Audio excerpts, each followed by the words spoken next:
No one in this audience need be told that my theme this evening is not a novel one. Whether, and if so in what respects, human behavior is marked by features that distinguish it from behavior of other living things, in what way and to what extent the actions of men are dependent on processes over which men have little, if any, control, and in what sense, if any, human beings have the capacity for making decisions that can properly be called their own, as well as the extent to which they can be held responsible or accountable for what they do.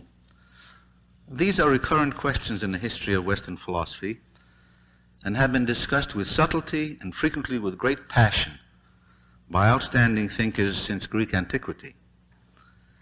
Nevertheless, these questions continue to be topical and are currently at the center of much lively philosophical debate, both among professional philosophers as well as among scientists, theologians, literary men, and many thoughtful individuals in public life. One thing that can be safely said about my theme is that it has been a perennial concern to men in all walks of life,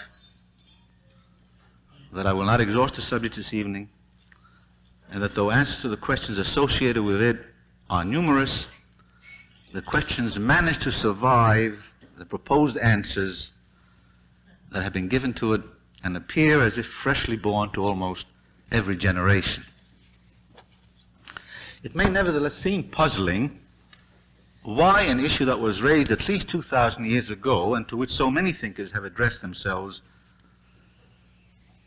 has not long since been finally resolved, but on the contrary persists as an acutely felt problem and continues to receive active attention from philosophically reflective minds. This fact is certainly worth a brief comment, especially if one believes, as I myself do, that generally satisfactory answers to the issue have been repeatedly given throughout the centuries, so that its discussion continues despite what I believe are in principle adequate resolutions of it. In any event, there are a number of reasons which help make intelligible the persistence of the problem, among which the following seem to me the more important ones. In the first place, new information about the conditions under which human beings can continue to operate often throws the problem into a fresh perspective and appears to challenge the adequacy of previous discussions of the question. For example, our understanding of the mechanisms that are involved in human action has been enriched by developments in this century in our knowledge of biological heredity, in endocrinology, in medicine, in psychological learning theory, and the formation of human personality. And whether or not one accepts as well established the Freudian account of the way in which the behavior of adults is affected by the experiences they've had in childhood, there's certainly no doubt that Freudian ideas have been profoundly influential and have modified widely held conceptions of human nature. So, in consequence of such changed views concerning the mechanisms that are involved in the behavior of the human organism, it is not at all strange that reflective men should reconsider the question whether human beings do in fact have the powers or the capacities that are often attributed to them, and perhaps find that in the light of advances in knowledge, previous discussions of human freedom and human responsibility are obsolete. Secondly, the past 50 years have witnessed the gradual relaxation of the hold that a number of theories of social development have had upon the minds of many thinkers. In particular, the notion of a necessary sequence of stages through which all societies must pass, a notion associated with attempted applications of evolutionary theory and biology to social processes, or the conception of historical inevitability that as part of one widely held interpretation of Marxian doctrine has each been found to be seriously inadequate. However, many students reacting vigorously to such theories of inevitable social change have come to believe that a common premise underlying all such theories is the view that human actions are all contingent on determining conditions over which men allegedly have no control.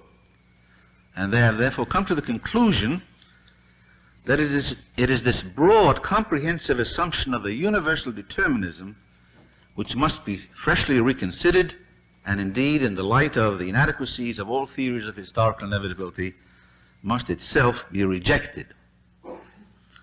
Thirdly and finally, contemporary advances in psychological and social science have not only improved our understanding of the mechanisms which support human behavior, but have also given rise to techniques for directing such behavior to conform to selected ends.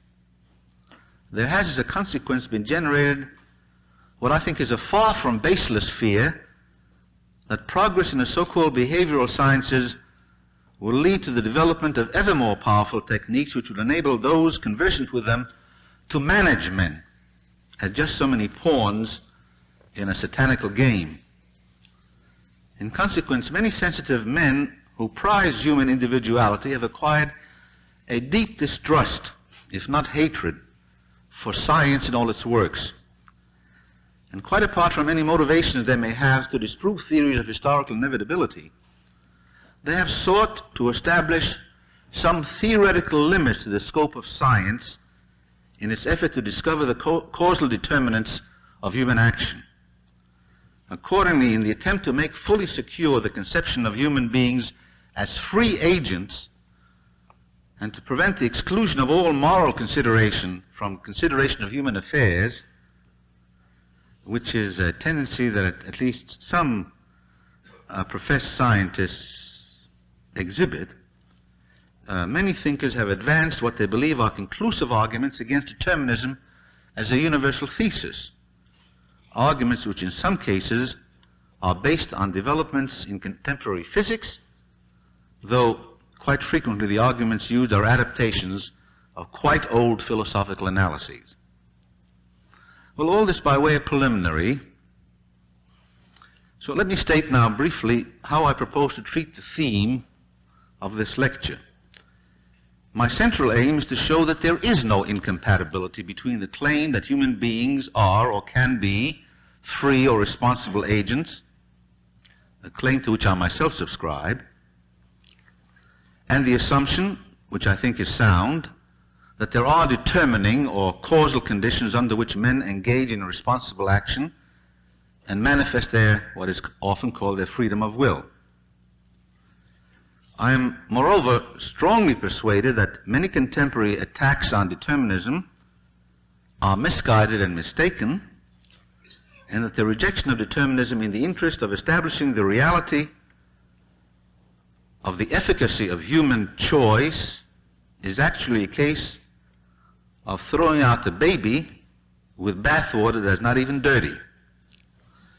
Indeed, I'm convinced that the attempt to set theoretical limits to the province of scientific inquiry, which is so often part and parcel of the attempt to disprove determinism, is an invitation to obscurantism and a genuine threat to the growth of knowledge and the spread of liberal intelligence. And so I want, first of all, to clear up some misconceptions about determinism by indicating briefly what is the actual content and cognitive status of the principle of determinism. I want to examine some current assumptions directed to showing that human action is not determined. And thirdly, I'd like to explain why I think that the effective reality of human freedom is entirely compatible with the supposition that human actions do have causal determinants. So let me turn first to the question, what is determinism? And let me begin by mentioning what I think are really misconceptions, and I think the best way of doing that is to quote the views that have been expressed by some fairly distinguished men who have thought about this subject. For example, a contemporary Dutch historian, rather distinguished historian indeed, Peter Geil, in a book published a few years ago, in giving an account of what he understood by determinism, he said, according to the deterministic doctrine, we, that is we human beings, are helplessly caught in the grip of a movement proceeding from all that has gone before. Early in the 19th century, William Godwin, the father-in-law of poet Shelley, commenting on determinism and applying it to familiar situation, remarked that the assassin cannot help the murder any more than a dagger which the assassin yields.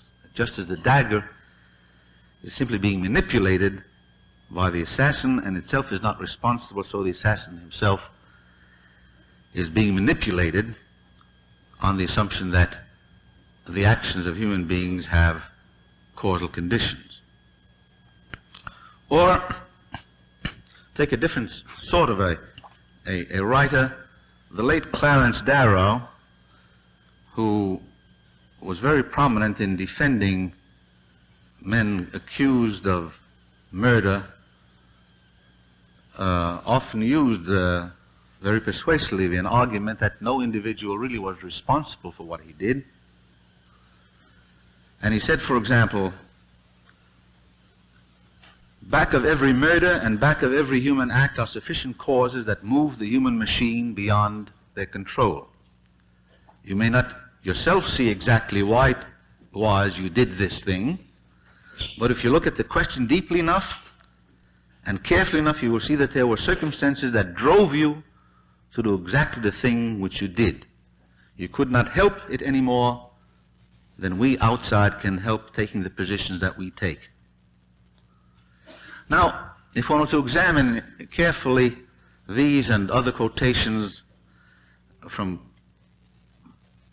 people who have considered determinism, whether favorably or otherwise, and ask what are the assumptions that are implicit in these statements, I think perhaps the following can be easily identified. First of all, there is a supposition that according to these views of determinism, there's something that one might call the self, which may be, but not is always considered as being distinct from the body. There's a self which is constrained to behave by things outside the self and is in some sense helpless to do anything else. Secondly, there's an implicit assumption that if determinism is true, there is no originative power in anything, and that the things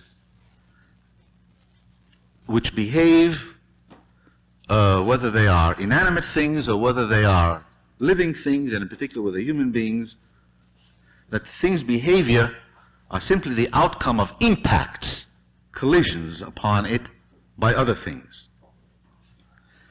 And thirdly, and I think perhaps philosophically this is the most important and most interesting assumption, the assumption, namely, that if there is some entity or some property which can be analyzed into a set of elements that are related in certain ways, then the entity or property which has been analyzed is in some sense thereby has been shown to be unreal, or in some sense not ultimate. Since I want to return to this last point and consider it at some length, I wanted here simply give an illustration of the sort of thing that I have in mind in mentioning it.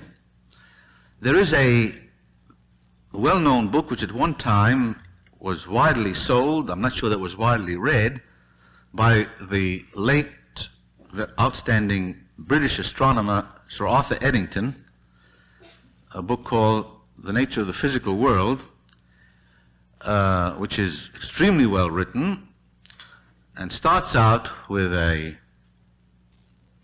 few prefatory remarks before he gets into the details of modern physics, and starts out in what appears to be a very paradoxical fashion. He says, I sit down to write these lectures and I draw up two tables. One table is the familiar common sense table, which is permanent, substantial, is colored, has a certain texture when you touch it, and so on. This is the familiar table. And then there's also the scientific table. That is the table as conceived according to modern physics, which, as Eddington describes it, is made up of rapidly moving electrical charges whose mean distances, that is, the mean distances between them, are extremely large compared to the dimensions of the electric charges, so that the scientific table, as unlike the common sense table, which seems to be voluminous and substantial and solid, the scientific table is mostly emptiness, and moreover it has no color, it has no texture, and so on. The contrast between what appears to common sense with what apparently appears when it's analyzed from the perspective of modern physics. And according to Eddington, one really had to settle the question, which of these was the real table? And he, like many others, came to the conclusion that since you've analyzed the common sense table in the way just briefly indicated, the common sense table really wasn't real, that the real object was the sort of thing that was discovered and described by theories of modern physics. That is, the assumption underlying these quotations, these conceptions of determinism, and as I say, I like to return to this because many of the arguments against determinism hinge very centrally upon this tacit assumption, is that once you can analyze an entity or a concept and show that it is a structure of certain other elements standing to each other, certain relations, then the thing with which you started somehow diminishes its status in reality. Or if I may use a very simple example, we are long, I take it long before we are introduced some elements of geometry, we may have come to recognize that some figures are similar to other figures and some figures are not. And so the notion of figures being similar is a fairly familiar notion which we have acquired, I take it, at least many of us have, before we began to study geometry formally. And then you find a definition in elementary books in geometry which say that, well, if we want to give a definition of similar figures, for example, similar triangles, we say two triangles are similar if their corresponding angles are equal and the corresponding sides are in proportion. Now, notice in a definition, no mention is made of the triangles, no mention is made of similarity. That term appears to drop out. All you have is equality of angles. You have proportionality of sides or proportionality of line segments. And if one were to take the position that I'm now trying to characterize, one would say, well, since we've analyzed the notion of similarity into a complex of relation between elements different from those to which we normally attribute the predicate of being similar, similarity itself has lost a grip or a status in reality. Now, these, I think, are misconceptions of what determinism is. I want to now say very briefly what determinism, if it is taken seriously as something either asserted or implied by modern science, perhaps amounts to. And perhaps the best way is to begin with an illustration, not too difficult. This could be worked out in a great deal of technical details, but there's neither time nor the occasion for this. I suppose the most familiar deterministic system with which most of us are familiar is the solar system. And if you think of the solar system in this way, that say, well, it's made up of a certain number of elements, the planets, the sun, perhaps comets, and you're considering certain characteristics of the system, for example, the positions of these elements, their velocities, the orbits that they travel on, we find the following sort of situation, that if you specify a certain number of variables, such as position, velocity, masses, energy of the system, and so on, if we call these things variables, suppose now that at a given time the solar system exhibited a certain special form of these variables, that the planets, for example, were in certain positions and were moving with certain velocities along certain orbits, and then after a certain interval of time, for example 2 months, you permit the system to develop of its own, it's isolated from the influence of everything else, and that after 2 months, for example, the planets are in a different position and moving with different speeds and having different kinetic energies and so on. Now suppose in some way you're able to bring back the solar system to the state it was in at the first instant, and that after waiting 2 months you examined it again, and suppose that you were to discover that after 2 months it was in precisely the same state as it was the first time, so that the initial state of the system, if you can bring back the system to that state, would invariably be followed by states at different times, so that if there were an attempt to repeat these things, the pattern would unfold itself in the same way. We would say the solar system is a deterministic system. And I think this illustrates what scientists have in mind when they do talk about a system being deterministic. And we could give a more general account of it, of what it is for a system to be a deterministic one. We will say, for example, a system S will be deterministic under the following conditions. Suppose it's in a given state at a certain time t1, and this means that a certain set of variables or properties characteristic of various elements in a system have certain values or determinate forms at that time. S is allowed to develop, and after an interval of time I develops into a second state. S is then returned, never mind how, to the original state, and after another interval again develops into the second state, which is precisely like it was the first time. And now if S were to behave in this manner, no matter what state is taken to be the initial state, or what interval of time is specified, then we would say that S is a deterministic system with respect to that set of variables. Now I'd like to point out just a few things in connection with this generalized account. In the first place, to say that a system is deterministic is to characterize it as deterministic relative to a certain specified set of variables. In the case of the solar system, I took such variables as positions, velocities, masses, energy, and so on. There are other characteristics, obviously, that the objects constituting the solar system have. For example, have colors. Some of these things support life, others not. I mean, for example, there might be different distributions of living forms in different parts of the solar system. None of these characteristics have been mentioned in my taking this system as an illustration of a deterministic system.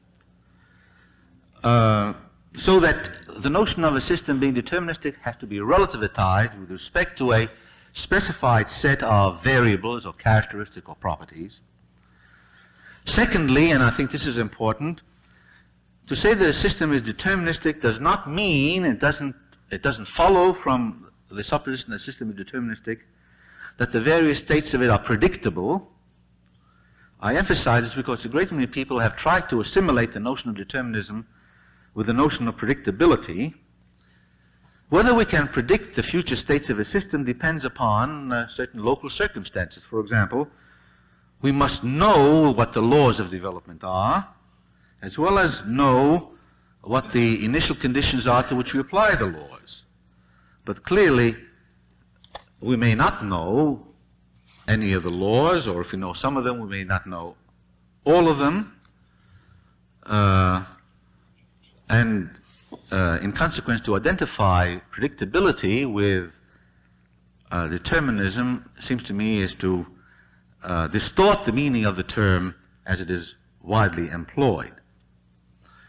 Now, the third point I'd like to make is this, that suppose we want to find that a particular system doesn't, you have some reason to believe that a system is not deterministic with respect to a given set of variables. For example, you take a pendulum and find that,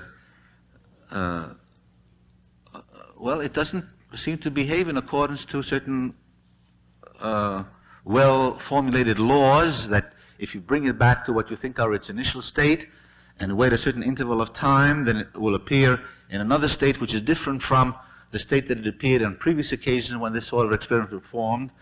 Would this establish the claim that the system is not deterministic with respect to some specified set of variables? And I'd like to suggest that this is not the only alternative that one might adopt. For example, one might say, well, this system is not deterministic for the following reason. It hasn't been isolated from the influence of certain external elements. In the case of the solar system, all the other bodies are so remote that we can, for all practical purposes, regard the solar system as being isolated. But in the case of the pendulum, well, there might be all sorts of magnetic forces in operation from which we have not been able adequately to screen the pendulum, particularly if the bob of the pendulum is susceptible to magnetic influences. So it may be that the system is not deterministic simply because you haven't properly isolated it. Or secondly, it may be that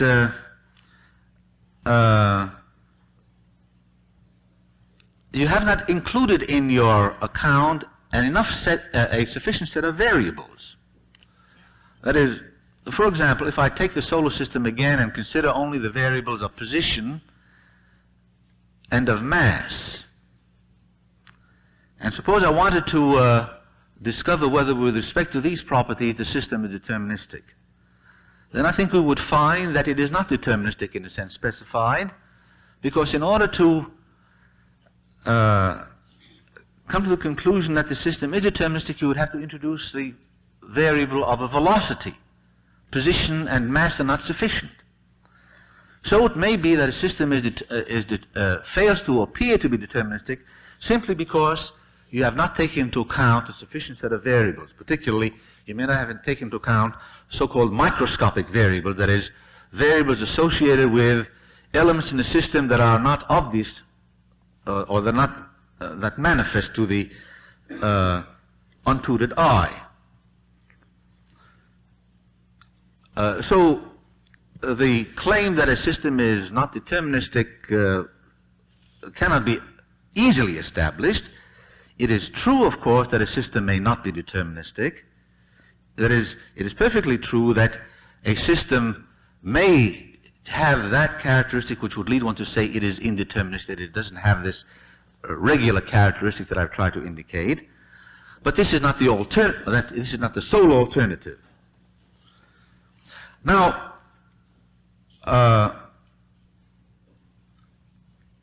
two other points I think are important to bear in mind.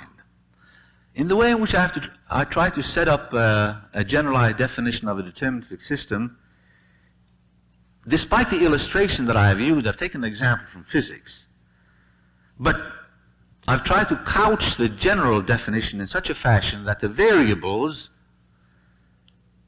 are not required to be of any particular kind. They could be physical variables, they could be biological variables, they could be psychological variables. That is, the notion of determinism is not associated necessarily with dealing only with a certain set of characteristics of things, namely those that we call physical.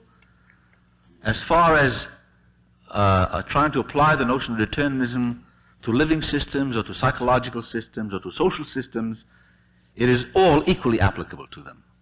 But your kind of variable that you will be employing might very well be different in the different cases.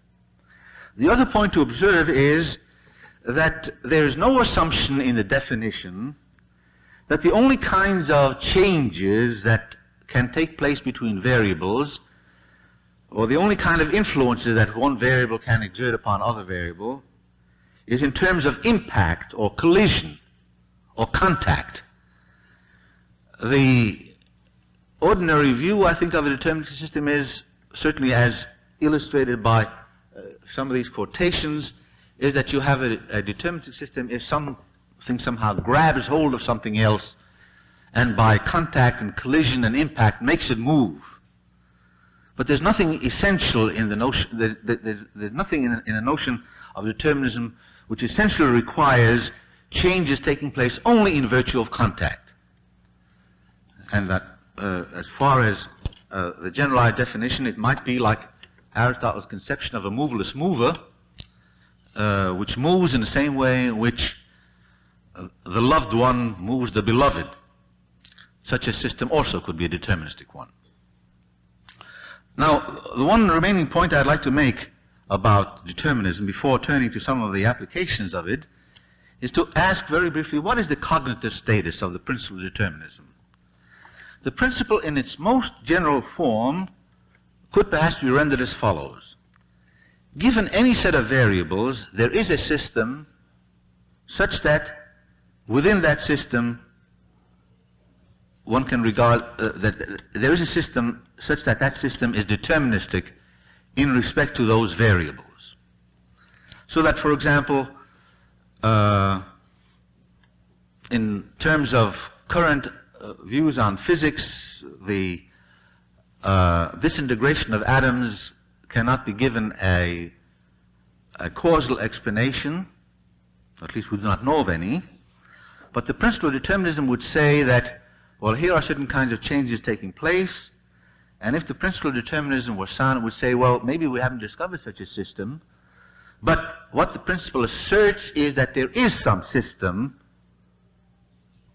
properly taking a suitable set of variables which may not yet have discovered, so that with respect to those variables, a particular kind of happening is determined by the values of the variables involved. Now, if one thinks of the general principle in this fashion, I think there's one unavoidable conclusion which one must come to. First of all, the principle certainly has not been conclusively established. And why not? Well, because there are a lot of things we don't know about the world. That is, we're ignorant about tremendous areas, and in a sense, the more we find out about things, the more impressed we are about how little we do know. So that we cannot really assert that the principle is true in the sense that we have now established this beyond any possibility of doubt. This is the first point. The second point is that the principle is incapable of being disproved for the reason that I've already suggested, because despite the fact that a great many physicists today were maintaining that the behavior of atoms is essentially indeterminate, or that there are no determinate conditions for the disintegration of atoms,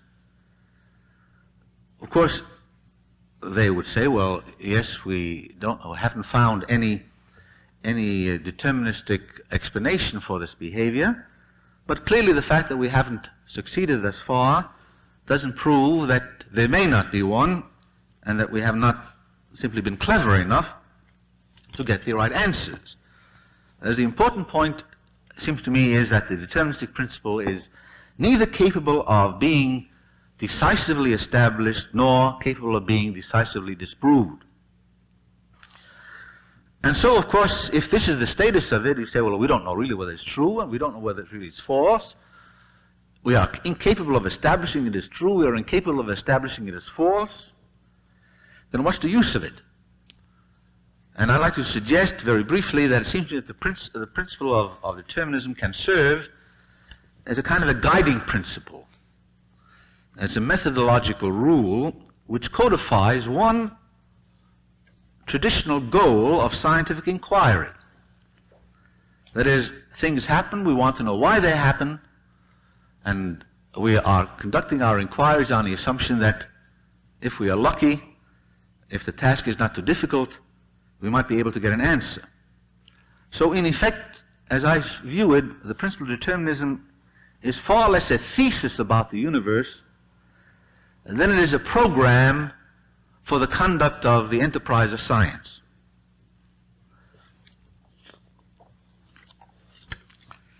Let me turn now to the question, what is the relevance of determinism for human action? Now, a few words of explanation of what I mean by human action. I think this is quite in agreement with what I think we ordinarily would understand by talking about human action. It seems to me that when we talk about human action, we usually mean some form of behavior for which a human being can properly be said to be responsible, and which is often, though not invariably, the outcome of deliberation, an explicit choice or decision, so that when we say that an individual has acted rather than just behaved in a certain fashion, we are tacitly assuming that he could have acted differently from the way he did. Thus, we may deliberate between alternative opportunities that are presented to us. We may entertain reasons for accepting one rather than another of these alternatives, choose one of them rather than the others, even though we could have chosen the alternative we have actually rejected. For example, we might deliberate whether we should give alms to a beggar, contribute to a charitable organization, join a political party, should we or should we not marry and have children, though knowing that one is suffering from hemophilia and the like. I mean, these are sorts of things that we associate with human action, even when we are doing something without first deliberating. For example, lighting a cigarette, moving one's legs when walking home from work. One doesn't deliberate about these things. These doings are human actions because we might entertain reasons for doing or not doing them, so that the reasons were of the proper sort, we might have abstained from those actions. On the other hand, we do not count as examples of human action the human heartbeat, nor in general a sneeze or a cough or having a dream or exhibiting a knee reflex, since in these cases we could not have done otherwise than we did, even if we had the strongest reasons for behaving differently. And so it's customary in discussions of this kind to distinguish between behavior which is the result of something that happens to us and behavior which we ostensibly originate. Thus, behavior which a man exhibits because, as we say, he is coerced into doing that thing, or over which he has no effective control, does not count as an instance of human action, and is thus not a manifestation of human freedom or of man's free will. Now, it's been frequently claimed that if you suppose that determinism is warranted assumption, this is incompatible with the reality of there being such things as actions on the part of human beings, not behaviors, but actions. It's argued that if human behavior were determined by causal conditions, what a man does would have to be considered as the outcome of circumstance, so that a person's apparent action will have been ordained by natural law, and any judgment of it will be as idle as a judgment of the rain for falling or of the stars for holding their courses. In other words, if everything we choose to do were determined, this is the way the argument can be expanded, what we do would be something that we are obliged to do, and therefore, since we could not do otherwise, we would not be free, and hence we would not be really acting. Now,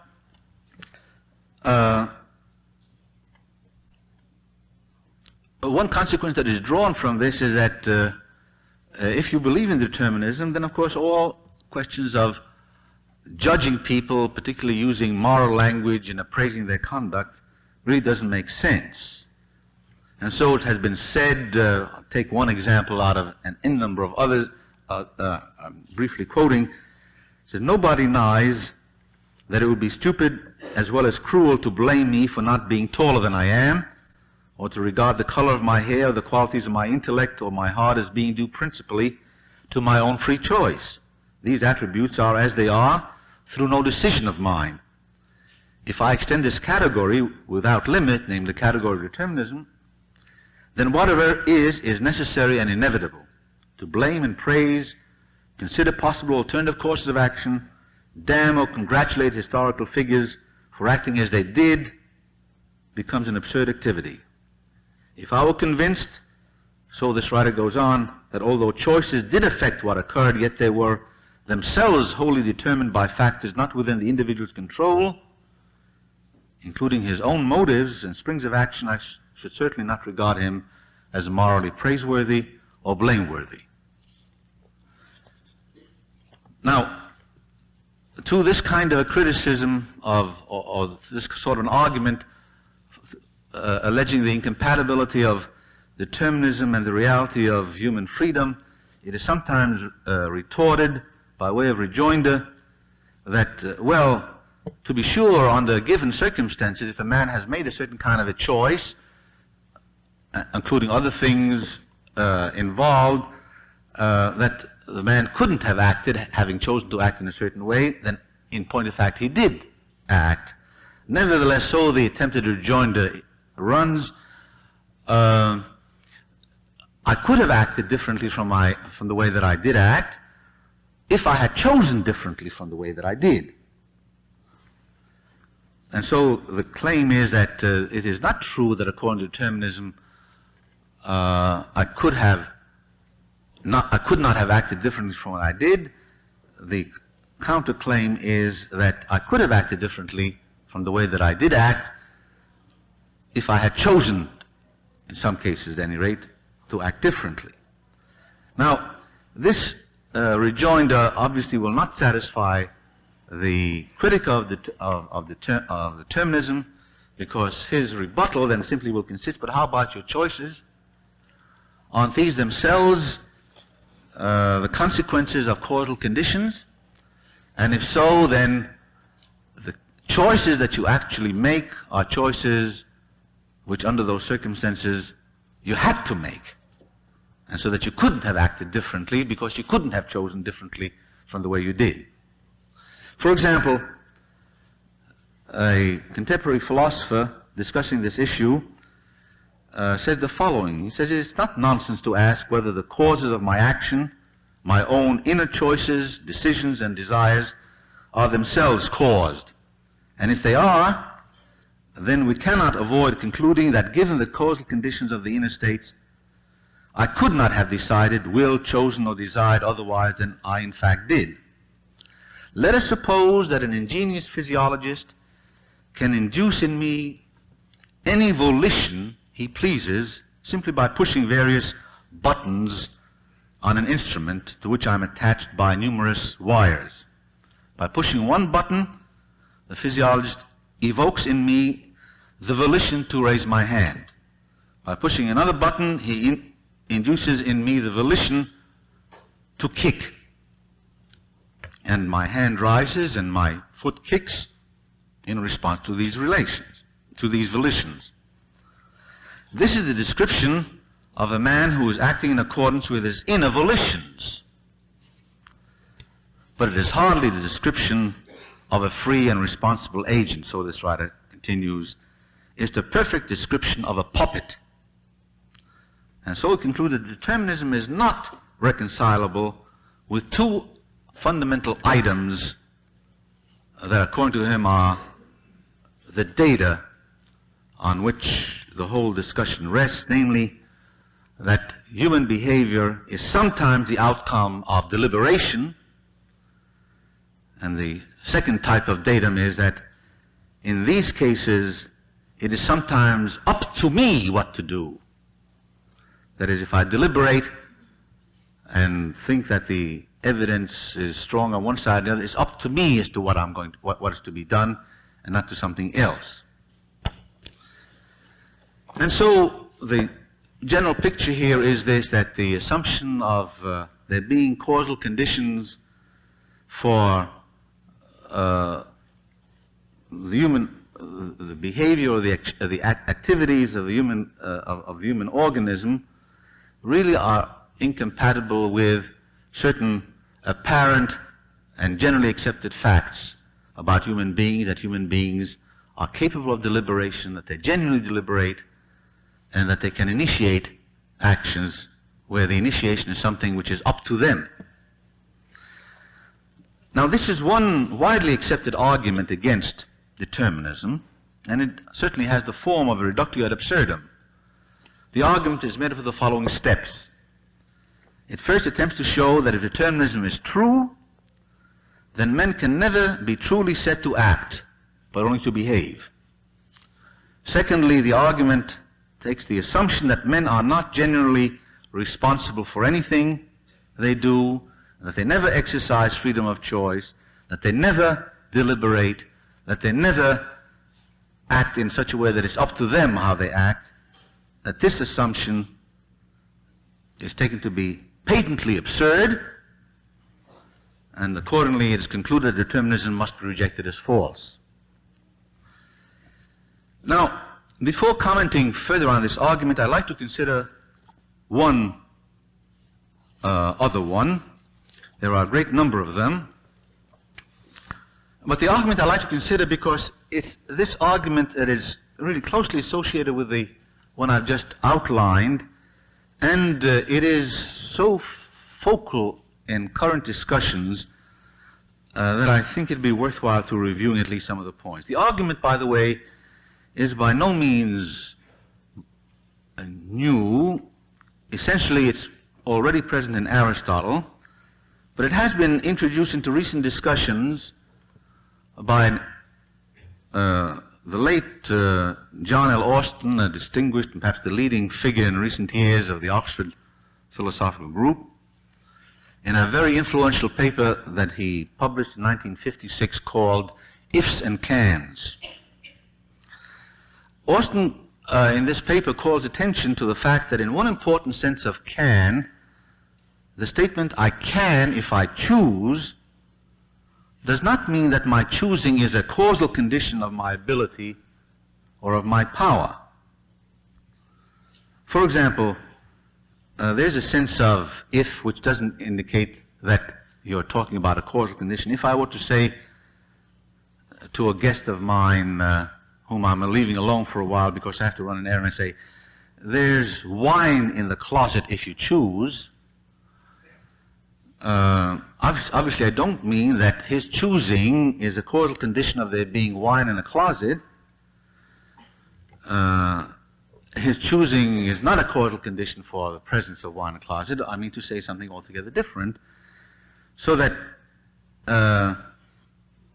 from the statement, "There's wine in the closet if you choose," obviously one would be able to say, well, from this you can conclude there's wine in the closet whether you choose or not.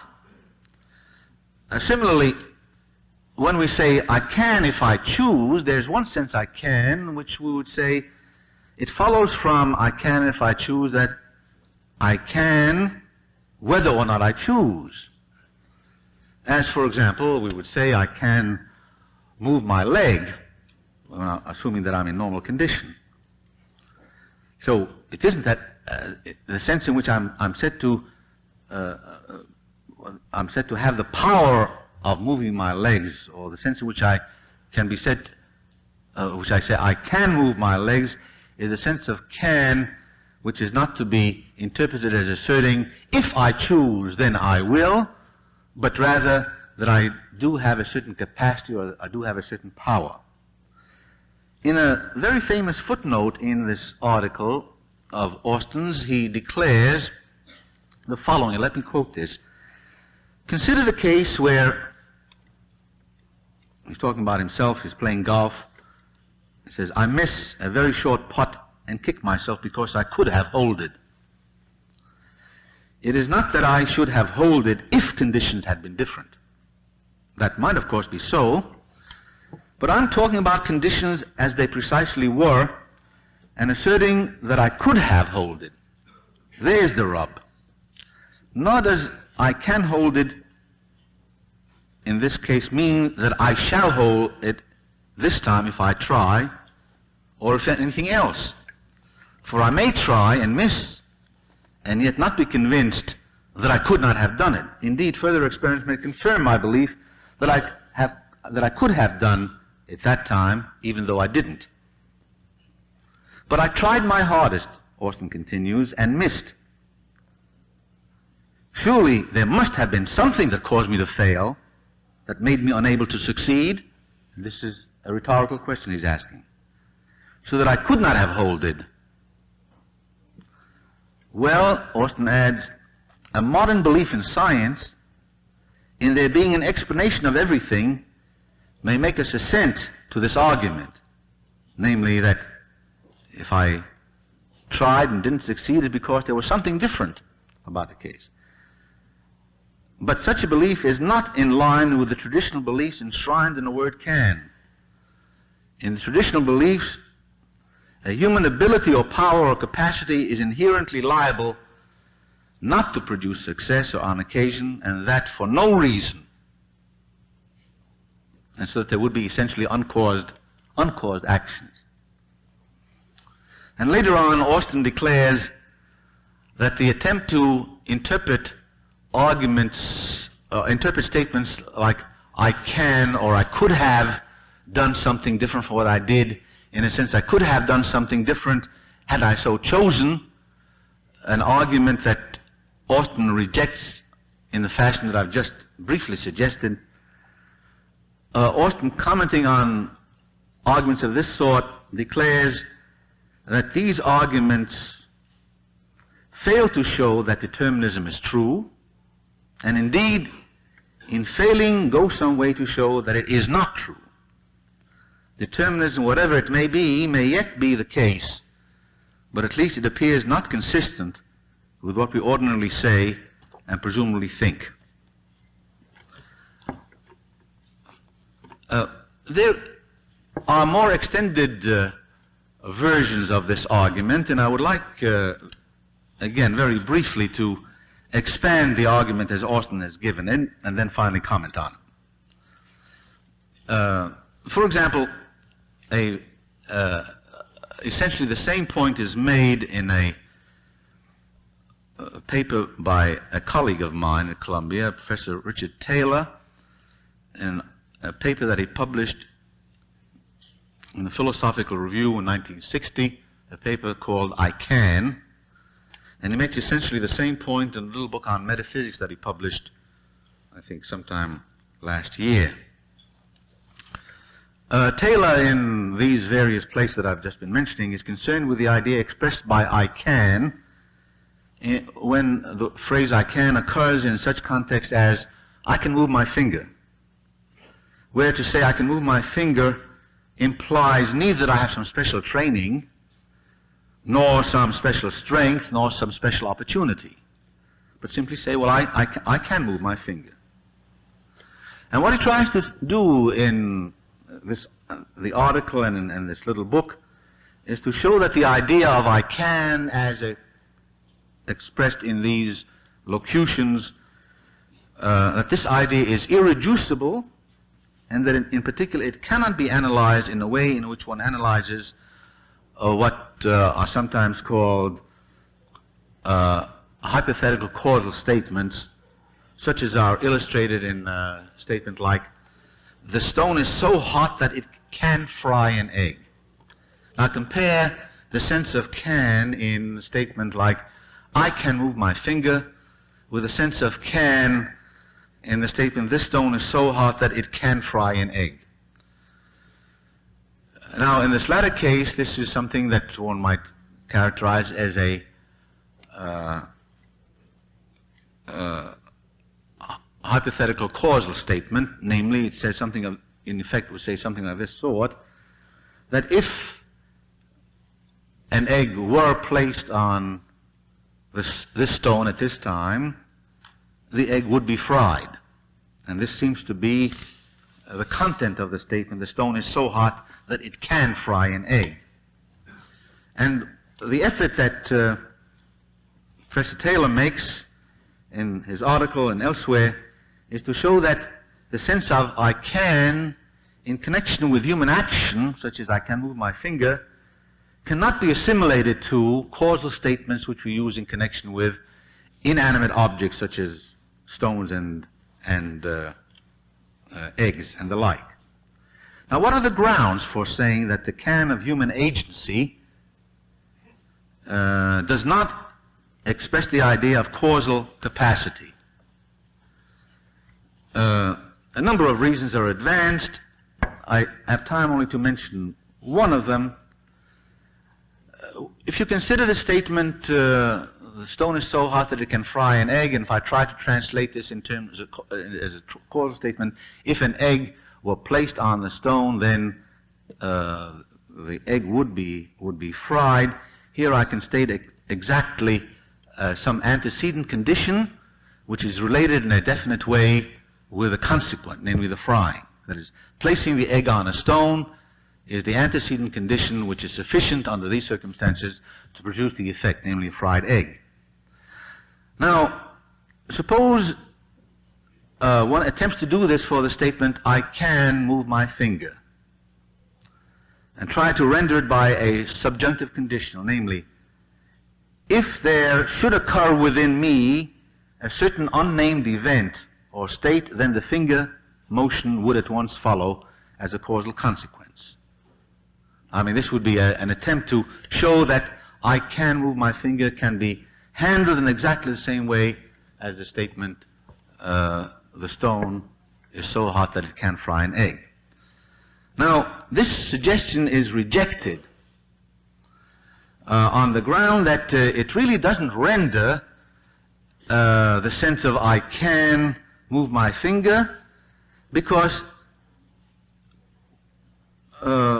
in this proposed translation, we are really not asserting any definite, any causal connection between any definite occurrence. We say the proposal is, if there should occur within me a certain otherwise unspecified event or certain state, then the finger motion would at once follow as a causal consequence.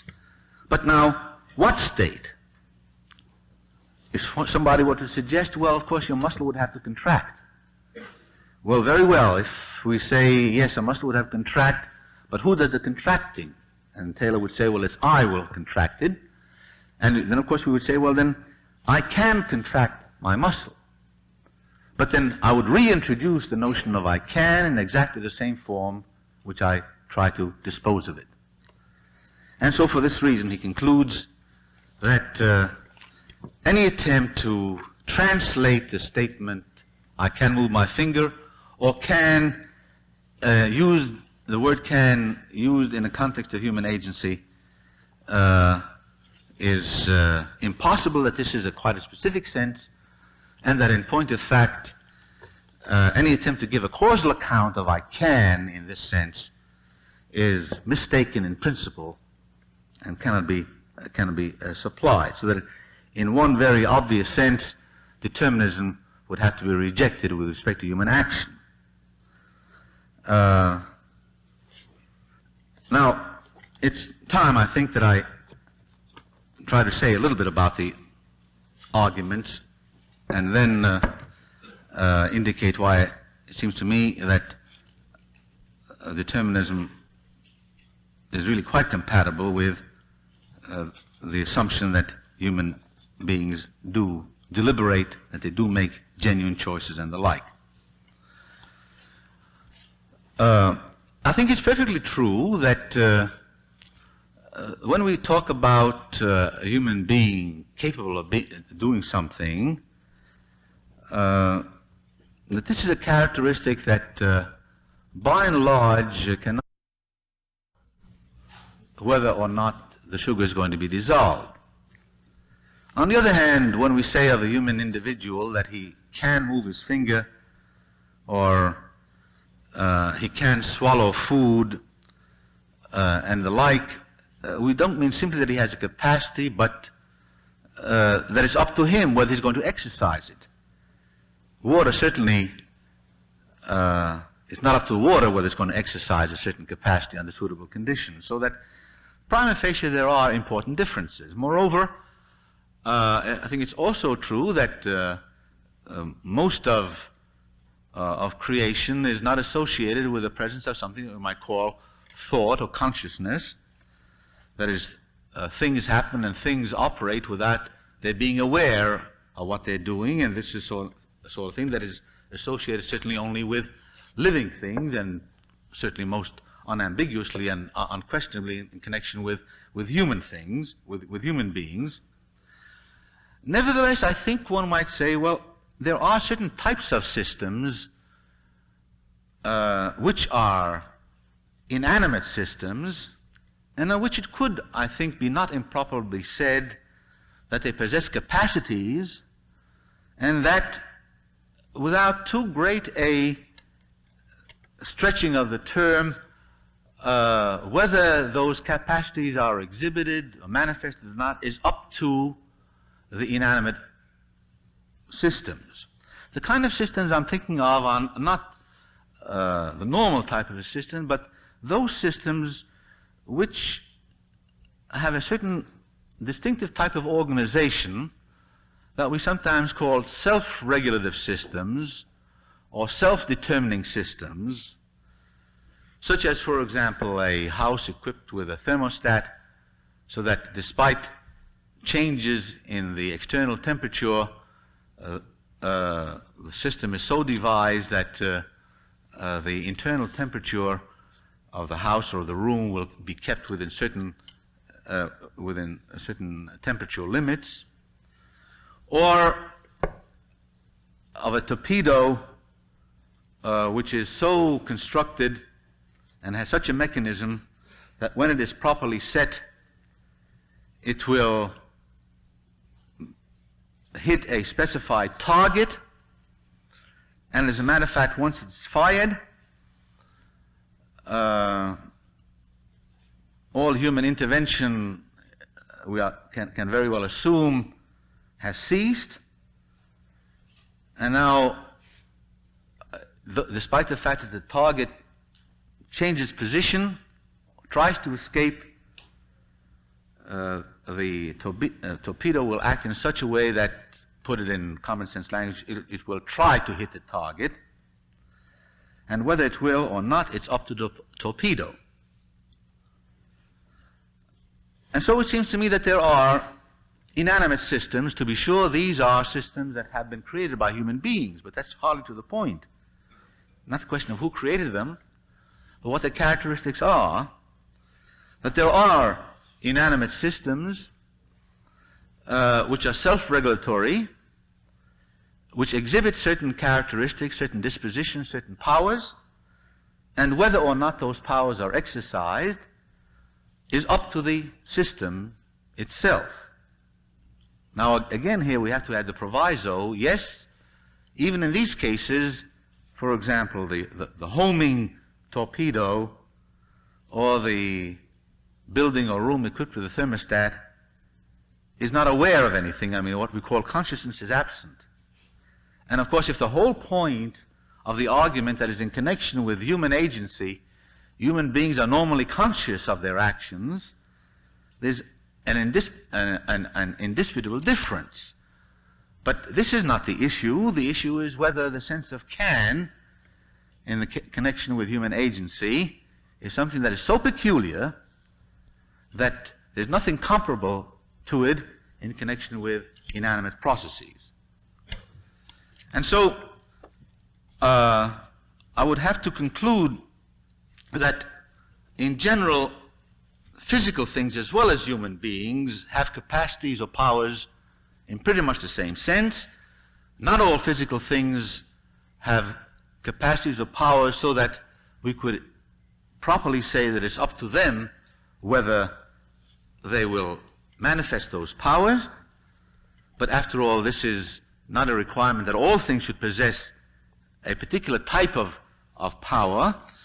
The point is that there appears to be nothing distinctive or unique in connection with human agency that would require one to say, well, now, this simply means then that human capacities in this respect are inexplicable in terms of the type of analyses that a science interested in finding the causal determinants of human action gives. That is, this type of illustration certainly does not establish the impossibility in principle to give an explanation, even though at the moment it may very well be true to say that we don't know. That if we ask, well, now, how do you move your muscles? Certainly we wouldn't say I move my muscles by first sending an electric impulse. We are unaware for the most part that we have electric impulses. And even if we were, then suppose we want to ask, well, now, how do you send this electrical impulse? And we say, well, we won't know the answer to this. Perhaps sometime we might. Whether we are aware of it or not is anyhow irrelevant. The point is that human beings have these capacities. How they have them, how they're manifested, about many of these things we are in woeful ignorance. But the presence of ignorance itself is hardly an argument to show that these are, in principle, inexplicable. Now, let me turn finally to the point I'm really been coming to, the compatibility of determinism and human freedom. It seems to me that those who claim that there is an incompatibility are very often, if not always, are guilty of confusion that is so frequently generated when terms that have acquired a certain fairly definite sense or meaning are given an extended but surreptitiously enlarged domain of application. For example, the argument which says that, well, look, if our choices themselves had causal conditions, then we wouldn't really be making a choice. In that case, we would really be compelled. Now, we normally say that a man is making a choice when he's doing what he wants to do, in contradiction to doing what he must do because he's compelled to do so. The claim that if determinism were true, we could not do anything other than what we in fact are doing, however, alters the sense of could not. How would one establish whether I could or could not do certain sorts of things? Well, if you perform some act repeatedly, for example, can I run? I want to be sure that if I, as a matter of fact, am found in a condition of running, that this isn't just an accident or a fluke, that it is really a capacity that I have. So suppose now that I try this on repeated occasions and find that I really can run, so it's correct to say that I could have run to catch a bus even though I didn't actually run, I just walked. So there's a sense in which it would be correct to say I could have run even though I didn't, and this is the sense of could have, namely, that I have demonstrated that I have the capacity for it.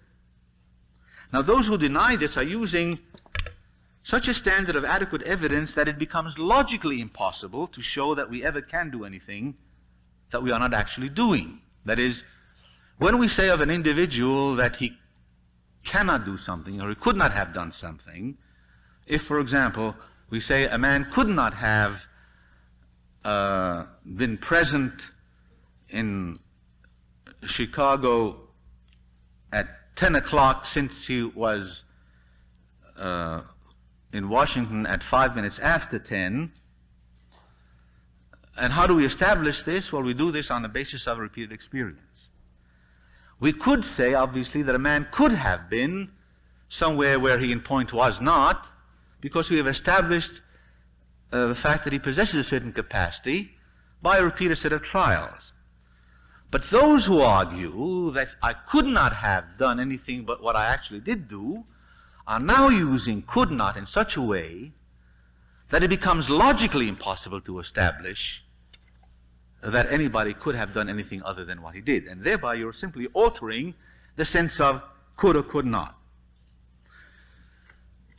The second point is the one that I've referred to earlier, namely that those who think that there's an incompatibility between determinism and human freedom are guilty of the fallacy of identifying the notion of explaining something with explaining it away. My example of Eddington tried to illustrate this.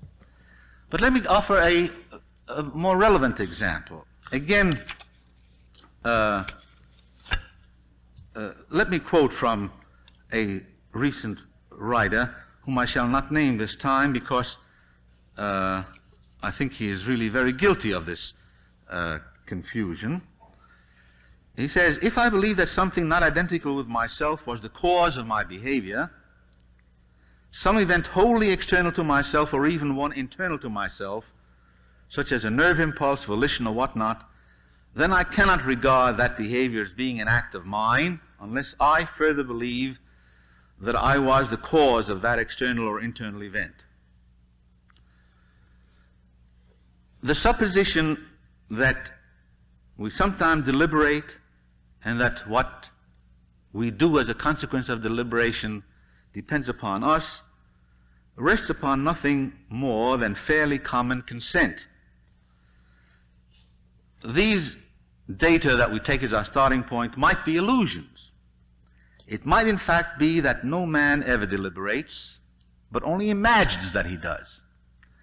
That from pure conceit he supposes himself to be the master of his behavior and the author of his acts. Certainly, men are sometimes mistaken in believing that they are behaving as a result of choice deliberately arrived at. If it is sometimes false that we deliberate and then act as the result of a decision deliberately arrived at, even when we suppose it to be true, it might always be false. And so the suggestion is this, that though we appear to have this capacity of deliberating and of acting upon our deliberation, this might really be an illusion if determinism, this would be an illusion if determinism were true. Now, it seems to me that this is guilty of the same kind of mistake that Eddington is guilty of when he contrasts the reality of the common sense table with the reality of the scientific table and says it's the scientific table that is real. Because if one were to consider seriously this suggestion that, well, yes, we appear to be deliberating, we appear to be acting upon our deliberation, but all this might really be an illusion. And why might it be an illusion? Well, because though sometimes people are mistaken in believing that they are really deliberating, for example, a man who's acting under hypnosis may think that he is doing this, so to speak, out of his own volition, and yet we say, well, in this case, certainly he's been conditioned to act in this way, and he has the illusion of deliberating and acting accordingly. Yes, it's perfectly true that sometimes you are mistaken, but then the suggestion is that, well, if we can be mistaken sometimes, we might be mistaken always. Now, this obviously really puts an altogether different face upon the whole supposition. What would it mean to be always mistaken about the supposition that we are deliberating? That is, how could one always be mistaken about the supposition that one is deliberating? Clearly, one establishes whether one is deliberating or not deliberating, whether one is acting or not acting on the basis of deliberation, not by, first of all, deciding whether determinism is true or not. Surely one has empirical ways of settling the question whether an individual deliberates or doesn't. One doesn't, first of all, have to come to a conclusion about determinism. The argument as I presented it said, well, you really are not sure whether you're deliberating or not until you have settled the issue of determinism. If determinism is true, then you may never be deliberating. But this is surely grotesque. We can surely decide on good empirical ground that an individual is deliberating, that he's not simply acting under the compulsion of various sorts of neuroses. And once we establish the fact that an individual is deliberating, then should we discover the fact that there are causal conditions for his deliberation, this would not alter the fact that he has deliberated.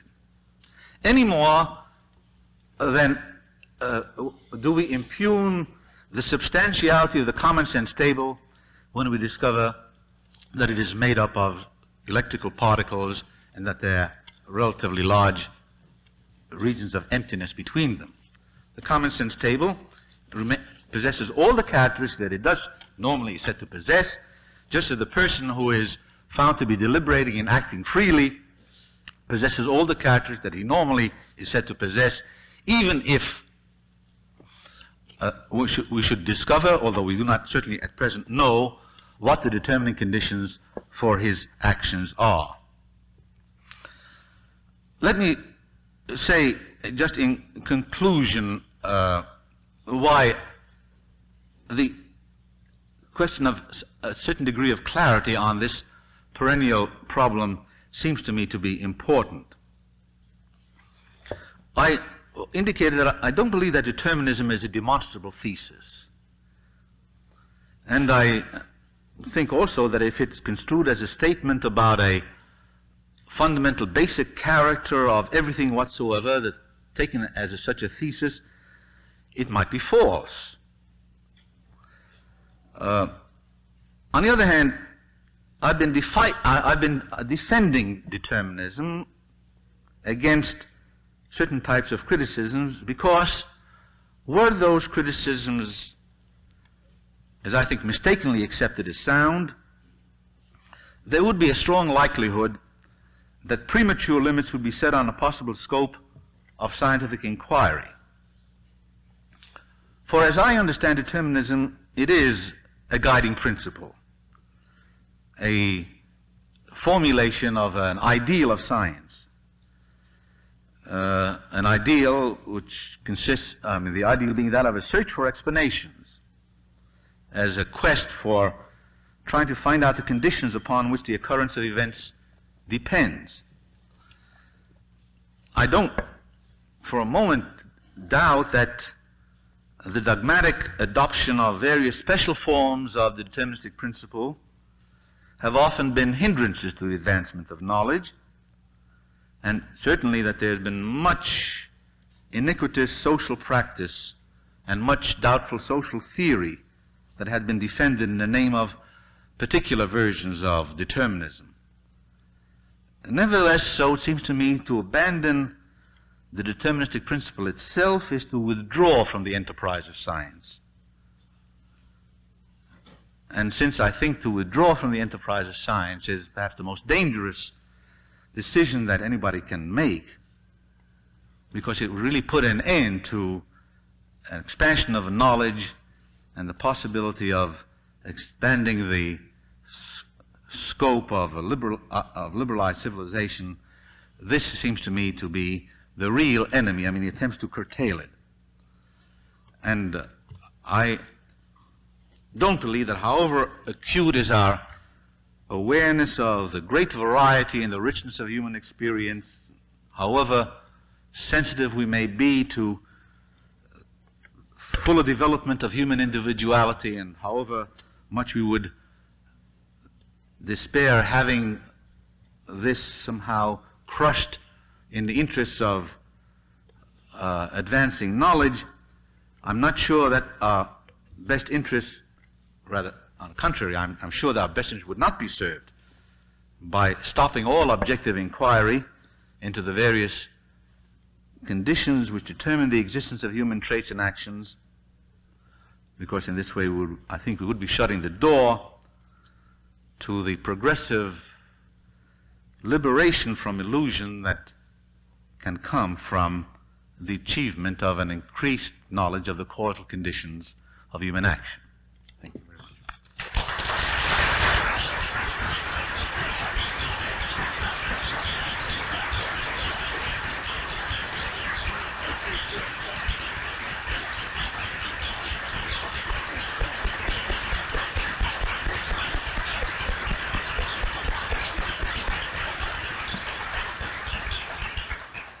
Ladies and gentlemen, Professor Nagel has said that he would consent to a question period, and if you have any questions, just ask them directly of him and he will call on you individually. Are there any questions? May I ask the question? Is it permitted to smoke? Certainly.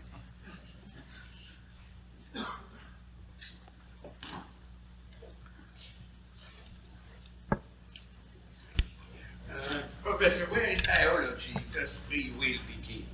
Let us say at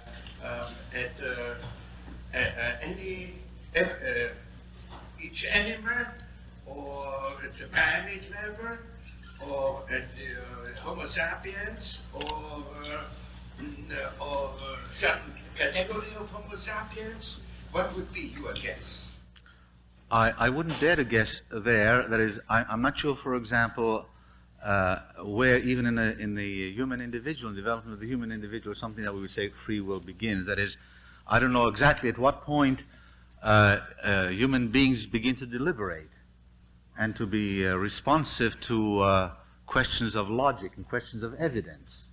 That is to say, this is when you begin to deliberate. Now, whether any of the animals other than man are capable of deliberation, this may be a mooted question, and I don't pretend to have the answer to it. That is, of course, there are all sorts of tales about some animals being very clever and they're deliberating and so on. I mean, these talented horses that can count and so on. I'm not sure whether they really do, and I believe this would be fairly generally accepted opinion that it's extremely risky to characterize these living organisms as having what, for short, I've called a free will, namely choosing as a consequence of deliberation. Maybe they do have it, but... For instance, say Uspensky Georgiev considered that something like free will is given to a very small percentage of Homo sapiens. That was the background of my question. Well, I'm not as... It's a theory that free will exists, but not of every being and not of every Homo sapien. Well, I'm not quite as snobbish as that. It seems to me that anybody who reflects and is faced with alternatives, and you present him with thank you, with reasons why this alternative is preferable to that, and in response to that, he's engaged in deliberation. Now, it seems to me that this is by no means a rare quality, as Uspensky on your report claims it is. At least I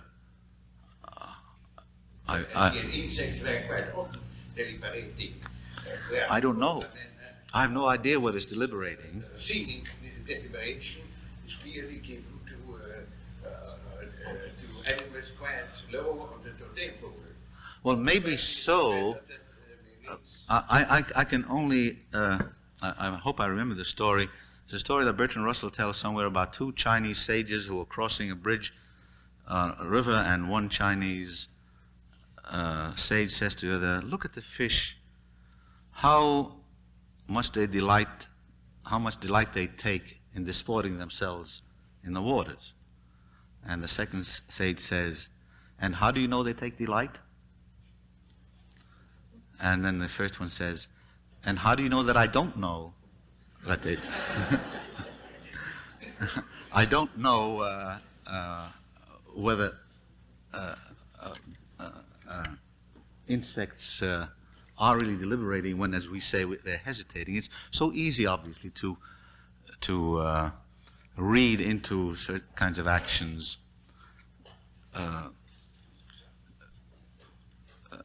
things that really don't belong there. And I think it's been a great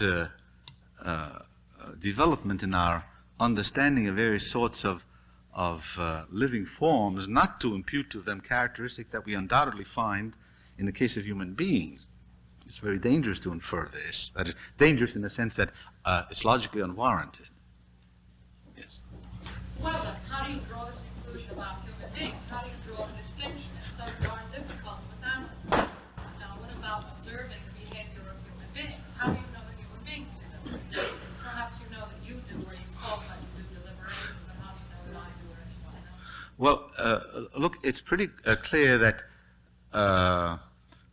in order to engage in what we call deliberation, you would have to have something like a language. It may not have to be quite the kind of a language we have.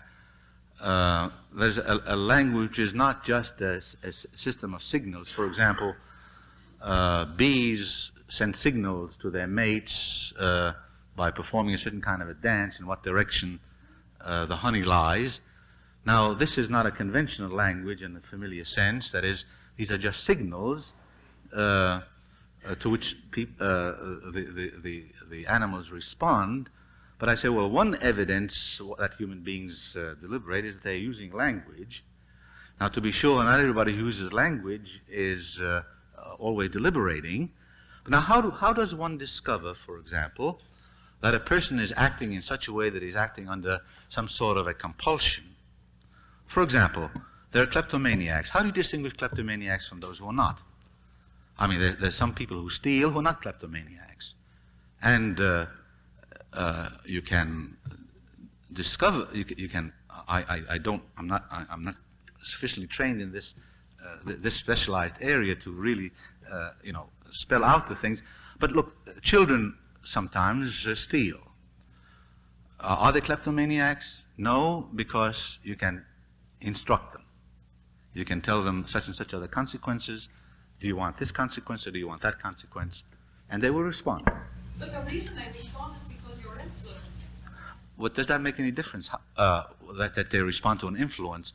The prima facie facts are this: that if there are some systems, animate or inanimate, which respond in such a way that they do not go through what we call this process of weighing alternatives, that is, if they don't go through that process, this is not a case of deliberation.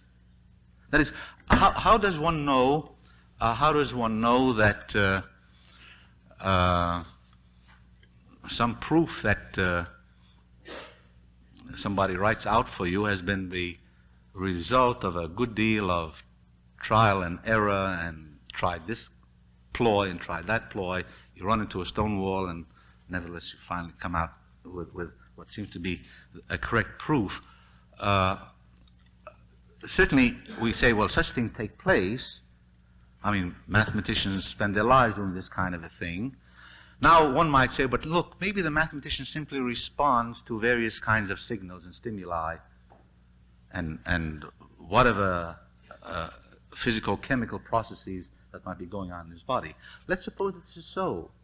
Still, prima facie, the mathematician acts in a way that's very different from the way in which, for example, I act if somebody gives me a push and I fall.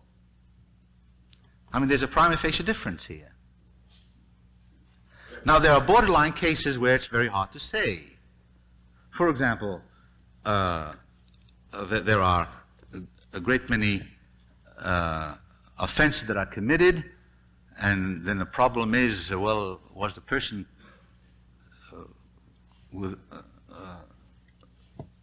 rational at the time he did this?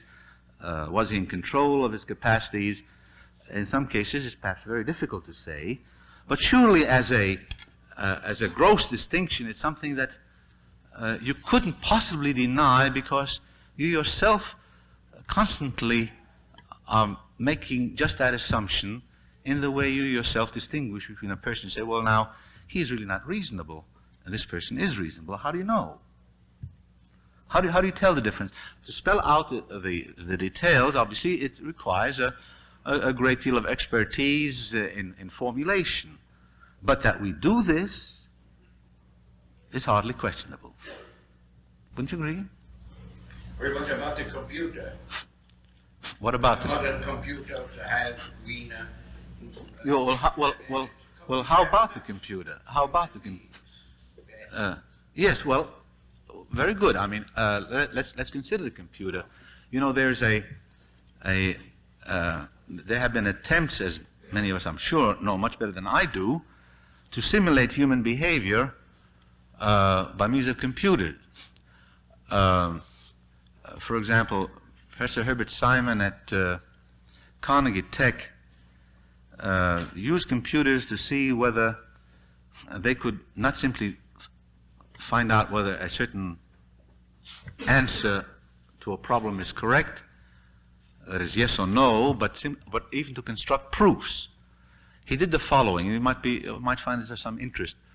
He did the following. He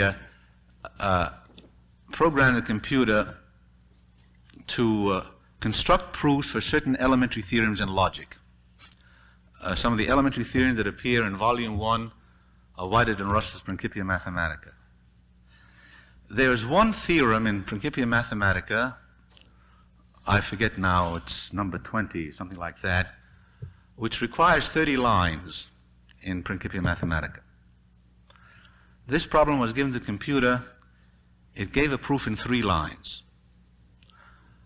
This result was phoned into Simon,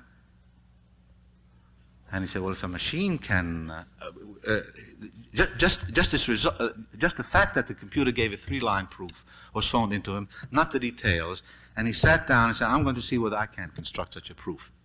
And he tried for several days. He didn't succeed. Well, they decided to send this proof to the Journal of Symbolic Logic, citing the computer as a co-author.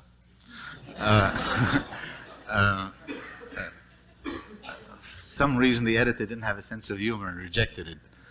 But now, it may very well be that after a point you may be unable to say whether a computer really is or is not deliberating. I mean, after all, you know, you can do the following sort of thing. This, as a matter of fact, was suggested by one of the pioneers in this area, the late Professor Turing, an English mathematician. He said, suppose you were faced with the following situation. You're in a room, and there are 2 adjacent rooms. In one there is a computer, and the other one there's a human being. You send in, you don't know in which room these are, and you send in questions. And then you get answers. Problem. Will you be able, on the basis of the answers you get, distinguish whether the answer is given by a human being or the answer is given by a computer? Now, I suppose there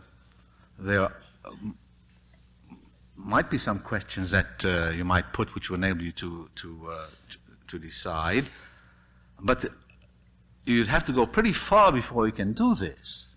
I mean, you might ask, for example, are you married? And you might get the answer in one case, none of your business. Now, from whom does this come?